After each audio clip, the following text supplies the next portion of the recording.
Hi guys, today Italian pasta பார்க்க போகிறோம் என்னோட ஸ்டைலில். அதுக்கு தேவையான ingredient red capsicum, yellow capsicum, zucchini, phase and broccoli.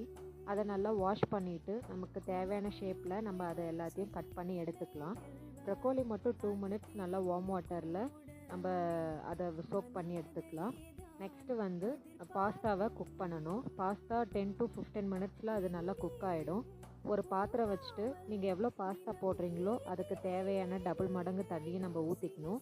நான் வந்து 1/2 kg பாஸ்தா எடுத்துக்கிட்டேன். நான் வந்து 1 லிட்டர் வாட்டர் எடுத்துக்கிட்டேன். அதுக்கு தேவையான சால்ட்டு சேர்த்துக்கணும்.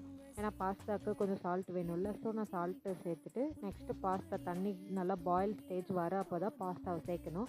பாஸ்தா 10 மினிட்ஸ் குக் ஆன உடனே லாஸ்ட்டு 2 மினிட்ஸ்க்கு நான் வந்து ப்ரக்கோலி போட்டு நல்லா அதை பாயில் பண்ணி நல்லா அதை ட்ரைன் பண்ணி எடுத்து வச்சுக்கிட்டேன்.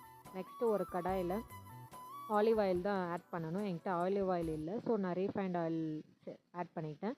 அதில் கார்லிக் நல்லா பீல் பண்ணி வச்ச கார்லிக் ஆட் பண்ணிவிட்டு நம்ம நறுக்கி வச்ச எல்லா வெஜிடபிள்ஸையும் அதில் போட்டு அதுக்கு தேவையான சால்ட்டை போட்டு நல்லா அதை நல்லா பண்ணிவிட்டு அதுக்கு சாஸ், அந்த பாஸ்தா சாஸ் எடுத்து நம்ம எவ்வளோ குவான்டிட்டி போட்டுக்கிறோமோ அதுக்கு தேவையான குவான்டிட்டி சாஸ் போட்டு நல்லா மிக்ஸ் பண்ணி எடுத்தால் இத்தாலியன் பாஸ்தா ரெடி.